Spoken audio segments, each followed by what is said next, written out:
ملک الموت کی جو ہم گفتگو شروع کرنے والے، ملک الموت روایت میں ملتا ہے کہ ایک زمانہ تھا کہ ملک الموت براہ راست لوگوں کی روح قبض کر لیتا تھا، براہ راست لوگ بیٹھے بیٹھے مر جاتے تھے۔ اچھا، لوگوں نے اس کے بعد ملک الموت کو بہت زیادہ برا بھلا کہنا شروع کیا، گالیاں دینی شروع کی۔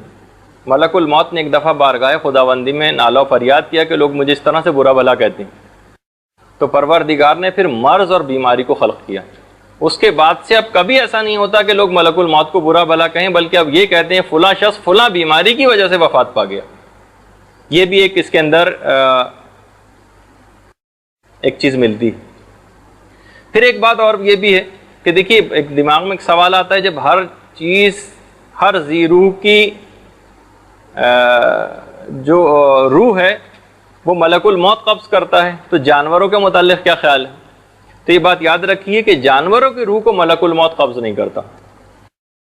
یہ فقط اور فقط انسان کی عظمت ہے کہ ملک الموت اس کے پاس ہی آتا ہے، بلکہ پیغمبر اسلام یہ فرماتے ہیں کہ جتنے بھی کیڑے مکوڑے اور جانور ہیں، ان کی روحیں، ان کی جو جان ہے وہ ایک تسبیح میں، جب یعنی یہ حالت تسبیح میں، جب ان کی تسبیح ختم ہو جاتی ہے تو یہ خود بخود مر جاتے ہیں، یعنی ان کے اندر کوئی روح وغیرہ نہیں ہوتی۔ جیسے ان کی تسبیح ختم ہوئی، یہ خود بھی اسی وقت مر جاتے ہیں۔ جس طریقے سے آپ دیکھتے ہیں کہ چابی والا جو کھلونا ہوتا ہے، اس کی جب چابی ختم ہو جاتی ہے تو وہ کھلونا خود بخود رک جاتا ہے۔ اچھا، اب اتنی بات اور بیان کر دی جائے کہ کیا ملک الموت خود ہر جگہ پر آتا ہے؟ ہر شخص کے پاس کیا ملک الموت حضرت اسرائیل علیہ السلام خود آتے ہیں؟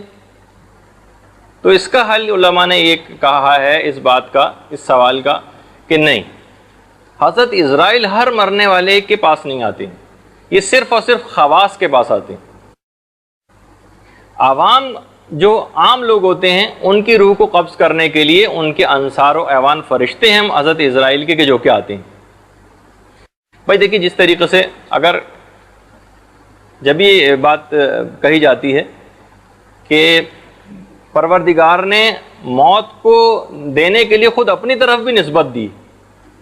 تو ہر طرح سے ممکن ہے۔ مثلا اگر کوئی آفیسر کسی پیون کے ذریعے کسی آدمی کو بلائے، اور اس کا پیون چپڑاسی ہمارے پاس آ رہا ہے اور آ کر کہہ رہا ہے کہ صاحب آپ کو بلا رہے ہیں،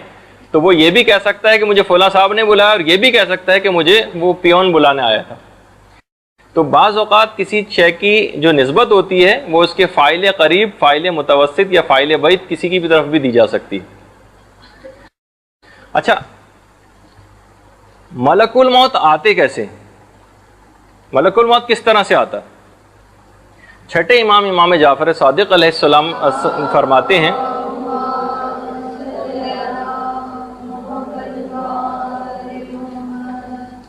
یہ بات بیان فرماتے ہیں چھٹے امام کہ جس وقت ملک الموت آتا ہے تو وہ کہتا ہے فَيَقُولُونَ السلام علیکہ یا ولی اللہ، مومن کے پاس آ کر کہتا ہے کہ آپ پر، اے ولی خدا، آپ پر ہمارا سلام ہو۔ فَإِنَّ الرَّبَّ يَقْرَؤُكَ السلام، آپ کو بشارت ہو، آپ کا پروردگار آپ کو سلام کہلوا رہا ہے۔ مذاق نہیں ہے، اب یہ آپ دیکھیے کہ یعنی مومن کے لیے ایک بات بیان ہو رہی۔ اما انہ عنک راضٍ، آپ اس بات سے آگاہ ہو جائیے کہ آپ کا پروردگار آپ سے راضی ہو گیا ہے، غیر غضبان، وہ آپ سے ناراض نہیں ہے۔ پھر آگے وہ کہتا ہے بروح و ریحان و جنت نعیم، اب آپ کو سکون، راحت اور آرام اور چین اور جنت کی بشارت ہو۔ یہ آ کر ملک الموت مومن سے آ کر کہتا ہے۔ راوی نے دیکھا کہ پیغمبر اسلام ایک میت کے پاس گئے ہیں اور میت کے قریب کہہ رہے ہیں، خطاب کر رہے ہیں ملک الموت سے کہ ملک الموت، یہ مومن ہے، اس کے لیے نرمی کرو۔ تو ملک الموت نے جواب دیا کہ پیغمبر خدا، آپ اپنی آنکھیں ٹھنڈی رکھیں اور آپ کا دل شاد ہو، میں تو ہر مرنے والے پر، ہر مومن پر نرمی کرتا ہی ہوں۔ دیکھیے، بعض اوقات یہ جو جتنا بھی ہم تذکرے سنتے ہیں نا ملک الموت کی سختی کے، یہ زیادہ تر جو ہوتے ہیں، یہ جو اس کی مختلف شکلیں ہیں اور ایک بھیانک جو روپ ہے، یہ کافروں، فاسقوں، منافقین، مشرکین، ان کے سامنے جب ملک الموت آتا ہے تو وہ والی ایک تصور ہمارے دماغ کے اندر آتا ہے۔ روایت کے اندر ایک واقعہ ملتا ہے کہ مولا کائنات ایک دفعہ شدید ترین آنکھوں کے درد کے اندر گرفتار ہوا، آشوب چشم ان کو ہو گیا تھا، اور اتنا زیادہ درد ہو رہا تھا کہ پیغمبر اسلام جب عیادت کے لیے آئے تھے مولا کی، تو مولا باقاعدہ درد کی شدت سے فریادیں کر رہے تھے۔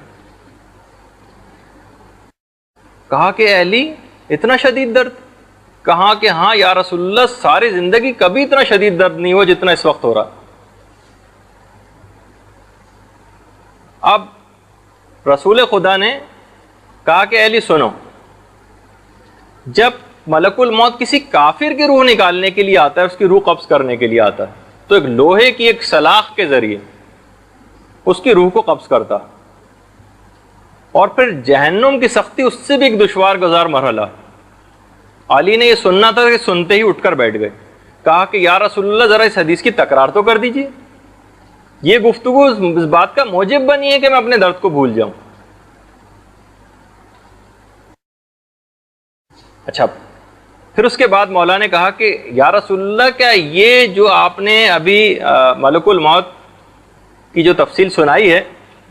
کیا یہ فقط کافر سے مخصوص ہے یا آپ کی کسی امت کا کوئی فرد بھی اس میں مبتلا ہو سکتا ہے؟ رسول اللہ نے ارشاد فرمایا ہاں اے علی، 3 افراد ایسے ہیں کہ جو اس چیز کا شکار ہو سکتے ہیں۔ نمبر 1، وہ ظالم حاکم جو اپنی رعایا کے اوپر ظلم کرتا ہو۔ اچھا، اس کے اندر وہ گھر والے ایسے افراد بھی آ سکتے ہیں، سربراہ گھر بھی ایسا آ سکتا ہے کہ جو اپنی اولاد کے اوپر ظلم کر رہا ہو یا اپنے بیوی بچوں کے اوپر کوئی ظلم کر رہا ہو۔ دوسرا، جو یتیم کا مال ظلم کرتے ہوئے کھائے، اس کی بھی اسی طریقے سے ملک الموت روح آ کر نکالے گا۔ اور نمبر 3 ہے جھوٹی گواہی کو دینے والا۔ فروع کافی کے اندر باقاعدہ یہ روایت نقل کی گئی۔ اچھا، اب یہ جو سوال ابھی پیدا ہوا ہے کہ آخر کون روح کو نکالے گا، تو دیکھیے تینوں طرف اس میں بہرحال قرآن کے اندر اس بات کی نسبت آئی ہے۔ کہیں پروردگار عالم نے براہ راست اپنی طرف نسبت دی ہے کہ میں لوگوں کی روح قبض کرتا ہوں۔ کبھی سورہ سجدہ کی جو 11ویں آیت ہے اس میں ملک الموت کی طرف نسبت دی گئی کہ اے رسول لوگوں سے کہہ دیجئے کہ یہ ملک الموت ہے جو تمہاری روح کو قبض کرتا ہے، اور یہ فرشتہ ہے جو ہم نے اس کام کے لیے مامور کیا ہے۔ اور بعض دفعہ قرآن کے اندر ہی دیگر فرشتوں کی طرف نسبت دی گئی روح کو قبض کرنے کے لیے۔ وَتَوَفَّتْهُ رُسُلُنَا، سورہ انعام کی 61ویں آیت، کہ ہمارے بھیجے ہوئے فرشتے روح قبض کرتے ہیں۔ اچھا، اب یہ بھی روایت کے اندر آئی ہے جو کہ ہمارے چھٹے امام جعفر صادق علیہ الصلوۃ والسلام نے چیز بیان فرمائی ہے۔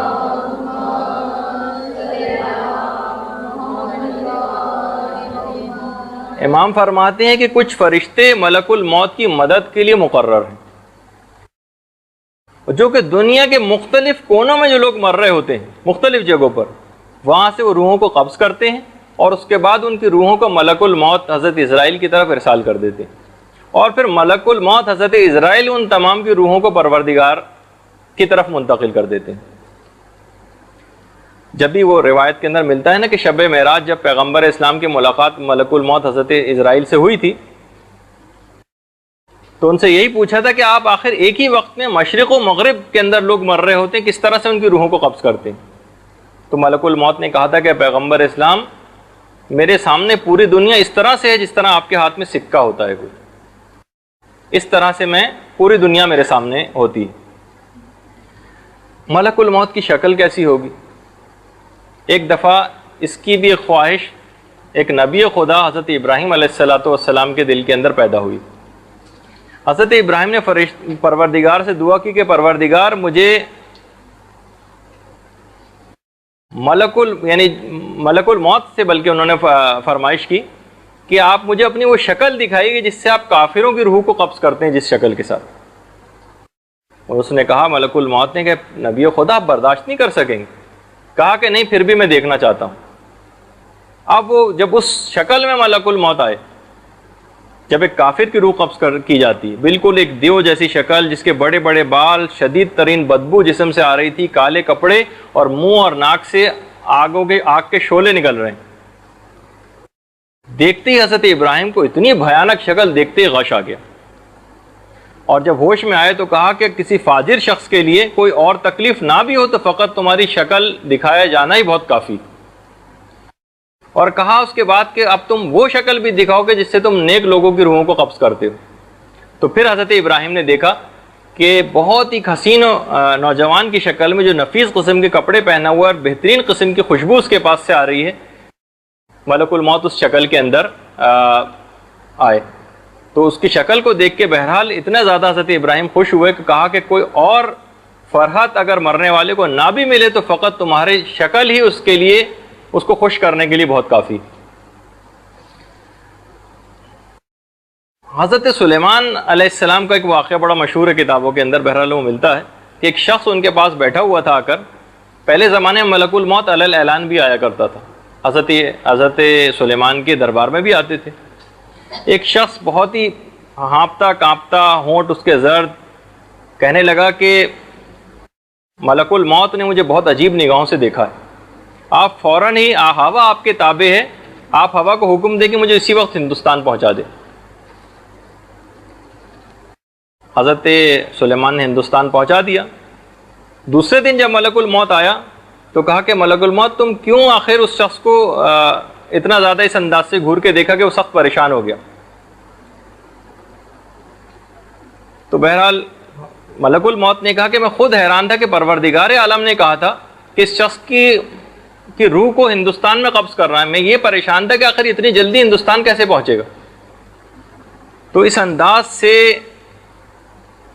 ملک الموت، بہرحال کسی بھی جگہ انسان ہو وہاں ملک الموت پہنچ جائے گا۔ دیکھیے جب بھی آپ ملک الموت کو دیکھیں گی، ایک مومن کی جو خصوصیت، بہرحال قرآن کے اندر بھی جو چیز بیان ہوئی ہے، اس وقت انسان بہت زیادہ چلانا شروع کرے گا،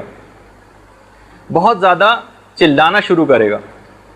اور کہے گا کہ پروردگار تو مجھے واپس دنیا میں بھیج دے۔ وہ جیسے میں نے آیت پہلے بھی پیش کی تھی، فیما ترک تو، تاکہ میں اپنے چھوٹے گئے کاموں کا ازالہ کر سکوں۔ پروردگار میں اپنی نمازیں پڑھ سکوں، میں اپنے روزے قضا رکھ لوں، میں کفارے ادا کر دوں۔ عورتیں ہوں گی تو مثلا کہیں گی کہ پروردگار اب میں کبھی بے پردہ حالت میں گھر سے باہر نہیں جاؤں گی، میں کبھی بغیر موزے کے گھر سے باہر نہیں نکلوں گی، میں مکمل مثلا پردہ کروں گی، میں اپنی تمام زائد چیزیں غریبوں میں تقسیم کر دوں گی۔ لیکن اس وقت ملک الموت کا جواب نفی میں ہوگا۔ خاص طور پر علماء نے لکھا ہے کہ یہ جو نالہ و فریاد ملک الموت کی شکل کو دیکھتے ہی لوگوں کی ہوگی، یہ خاص طور پر ان افراد کے لیے ہوگی جو اسلامی ٹیکس، واجبات، خاص طور پر خمس اور زکوٰۃ وغیرہ ادا نہیں کرتے، ان کے لیے علی الخصوص یہ والی بات ہوگی۔ اور وہ جو سورہ نحل کی جو 27ویں آیت تھی، کُنَّا نَعْمَلُ مِنْ سُوءٍ، فوراً ہی آپ کہیں گے ملک الموت کو دیکھ کر ہی کہ نہیں ہم نے کوئی غلط کام نہیں کیے، تو جواب ملے گا ملک الموت کی طرف سے کہ ان اللہ علیم بما کنتم تعلمون، تمہارے کرتوتوں سے تو پروردگار بخوبی واقف ہے۔ اچھا، اب جس شخص نے بھی، دیکھیے یہ بھی علماء نے لکھا ہے کہ جس نے اپنی پوری زندگی جھوٹ اور ہیلا بازی کے اندر گزاری ہو، وہ مرتے وقت بھی فرشتوں سے بھی غلط بیانی کرے گا، نہیں میں نے کچھ نہیں کیا۔ فرشتے یہی تو کہیں گے نا کہ جب کچھ نہیں کیا تو یہ لاکھوں غیبتیں، یہ لاکھوں الزامات، یہ اتنی لاکھوں لڑائیاں ایک دوسرے کے خلاف، یہ سوء ظنی اور یہ ساری چیزیں آپ کے سامنے پیش کر دیں گے، لڑائی جھگڑے، کہ یہ پھر کیا چیزیں۔ خیر، پھر اس کے بعد ملتا ہے قرآنی آیت بھی ہے، والملائکۃ باسطوا بایدیہم، ملک الموت اپنے ہاتھوں کو آگے بڑھائیں گے، بس اب بہت ہو گیا، اخرجوا انفسکم، سورہ انعام کی جو آیت نمبر 92 ہے، 92، بس اب اپنی جان چھوڑ دو۔ اچھا، بعض اوقات ہم نے یہ بھی دیکھا کہ خالی صرف یہی نہیں ہوگا کہ وہ آیا ملک الموت اور صرف بس آپ کی روح قبض کر لی، بلکہ کچھ اور باتیں بھی ہوں گی ملک الموت سے۔ چند ایک کی طرف تو قرآن نے اشارہ کیا، خاص طور پر ان افراد کے لیے جو کہ کافر ملکوں کے اندر جنہوں نے رہائش اختیار کی دنیاوی لذتوں کے اور آرام کے لیے، اور اس کے بعد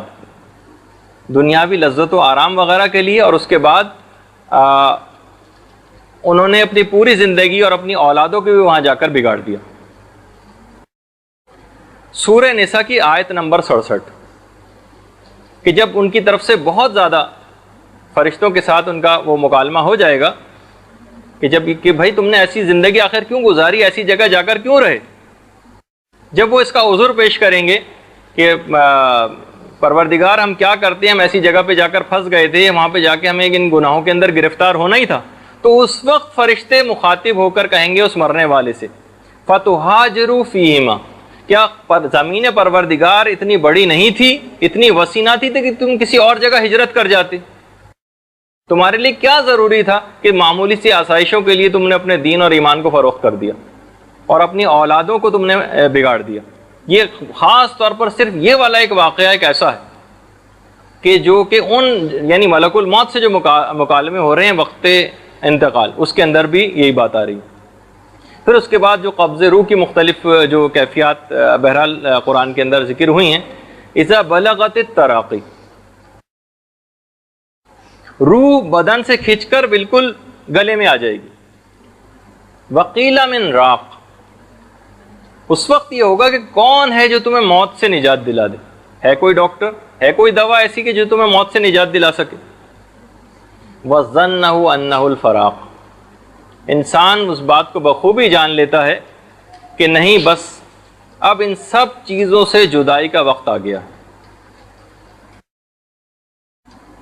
اب اس وقت اس کو واقعی یاد آئیں گی وہ کپڑوں سے بھری ہوئی الماریاں، آپ کو اپنے درجنوں جوڑے اور جوتے اور جتنی آرائش کا سامان اور وہ تمام فضولیات جو جس کے لیے ہم نے ہزاروں گھنٹے شاپنگوں کے اندر اپنے وقت کو لگایا تھا، وَظَنَّهُ أَنَّهُ الْفَرَاقُ، اب اس کو پتہ چل جائے گا کہ اب وہ واقعی وہ وقت آ گیا کہ اب ان سب چیزوں کو چھوڑ کر جانا ہے۔ وَالْتَفَتِ السَّاقُ بِالسَّاقِ، روح نکلنے کے جو سورہ قیامت کی جو 26ویں آیت سے شروع ہو رہی، روح نکلنے کے باعث پنڈلی سے پنڈلی چپک جائے گی، اور اس دنیا سے جو جدائی کا غم ہے اور دوسری دنیا کے اندر جو جانے کا ایک خیال ہے وہ کسی بھی دنیا دار کو بالکل پریشان کر دے گا، باعث تکلیف ہو جائے گا۔ اس وقت ملک الموت کا بھی ایک خطاب ہوگا مومن سے، ملک الموت کا بھی مومن سے ایک خطاب ہوگا۔ لوگ آتے ہیں ہمارے چھٹے امام کے پاس اور آ کر یہ بات بیان کرتے ہیں کہ مولا ہم لوگ موت سے بہت زیادہ ڈرتے ہیں کہ کس طریقے سے مثلا ہماری موت واقع ہوگی۔ تو امام نے فرمایا کہ دیکھو، امام نے خوشخبری دی کہ جب ہمارا کوئی شیعہ کا وقت انتقال قریب آتا ہے اور وہ جب ڈر رہا ہوتا ہے تو ملک الموت اس وقت اس سے کہتا ہے کہ ذرا آنکھیں اٹھا کر دیکھو، آنکھیں کھول کر دیکھو، تو جب اس کو انوار طیبہ نظر آتی، خاص طور پر جو ائمہ اور معصومین علیہم السلام، تو ان کی زیارت کرنے کے بعد مومن فرشتوں سے ریکویسٹ کرتا ہے، درخواست کرتا ہے کہ اب میری روح کو بہت جلدی قبض کر لو تاکہ میں جلد از جلد ان کے جوار میں پہنچ سکوں۔ اچھا، اس کے خاص مفہوم ہے جو انشاءاللہ ہم اگلی نشست کے اندر اس کا ارادہ ہے کہ بیان کریں گے کہ اپنی آنکھیں کھولو۔ اس کا ایک خاص ہے کہ کیا وہاں پہ مومن نے مثلا آنکھیں کیا بند کی ہوئی ہوں گی؟ نہیں، ایک خاص اس کی وجہ ہے کہ امام نے یہ چیز کیوں کہی۔ اس موقع پر خاص طور پر شہید دست غیب شیرازی نے لکھا کہ وہ تمام افراد کی جنہوں نے ساری زندگی یا حسین کہا ہو اور جنہوں نے ساری زندگی امام بارگاہوں کے اندر جو لوگ جاتے رہے ہوں، آخری وقت میں کیسے ممکن ہے کہ یہ تمام معصومین اس کو اس حالت کے اندر تنہا چھوڑ دیں؟ وہ یقیناً اس کو جس نے ساری زندگی ان کا نام لیا ہو ان کے پاس وہ ضرور آئیں گے اور ان کو اپنے ساتھ لے کر جائیں گے۔ اور پھر اس کے بعد بس آخری بات اس سلسلے میں اور بیان کر دی جائے کہ جس وقت قبض روح ہو جائے گا اور فرشتہ، اگرچہ اس کی تھوڑی سی کیفیت باقی ہیں جو انشاءاللہ اگلی نشست میں ہم بیان کریں گے، اس وقت ملک الموت، آپ جب لوگ رونے چلانے لگیں گے اعزاء و اقربا، اس وقت ملک الموت آپ کے گھر کے دروازے کو پکڑ کر کھڑا ہو جائے گا اور کہے گا بخدا نہ تو میں نے اس کی روزی کھائی ہے نہ اس کی عمر کو کم کیا ہے، اور میں تمہارے گھر آئندہ بھی اسی طریقے سے آتا رہوں گا، یہاں تک کہ میں تم میں سے کسی ایک کو بھی زندہ نہ چھوڑوں گا۔ روایات میں ملتا ہے کہ اگر لوگ ملک الموت کی اس گفتگو کو اپنے کانوں سے سن لیں تو اپنے مردوں کو رونا بھول جائیں اور اپنی حالت زار کے اوپر آنسو بہانے لگے۔ برحمتک یا ارحم الراحمین وصلی اللہ علی محمد وآلہ الطاہرین۔